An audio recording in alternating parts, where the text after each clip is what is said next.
Le One Leg Bridge en mode excentrique. Niveau 1. Le sportif vient placer la jambe droite avec un appui au niveau du mollet sur le tabouret sans appuyer le tendon d'Achille. Il doit retenir la descente du bassin grâce à ses ischio-jambiers droits. On monte le bassin grâce à la jambe gauche et on contrôle la descente grâce à la jambe droite. L'objectif est de bien sentir la partie supérieure des ischio-jambiers sans tension derrière le genou. Si nécessaire, on pourra demander au sportif de s'aider des coudes. Niveau 2.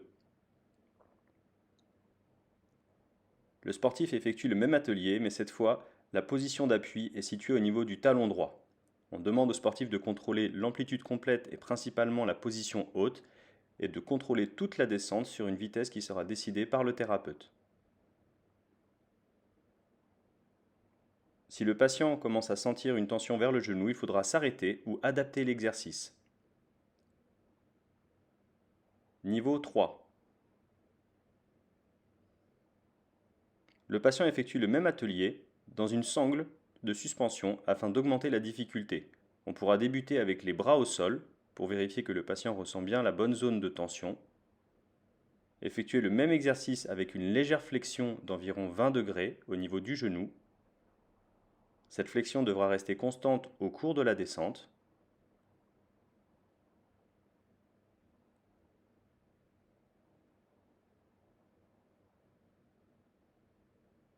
Si le sportif se sent à l'aise, on effectuera le même exercice toujours avec un genou légèrement fléchi, un contrôle d'amplitude complète, avec les bras croisés sur la poitrine. On effectue donc la montée avec la jambe gauche et le contrôle de la descente avec la jambe droite.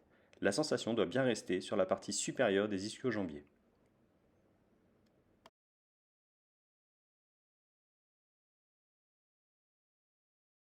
Niveau 4. Le sportif effectue le même exercice avec une charge additionnelle positionnée sur le bassin.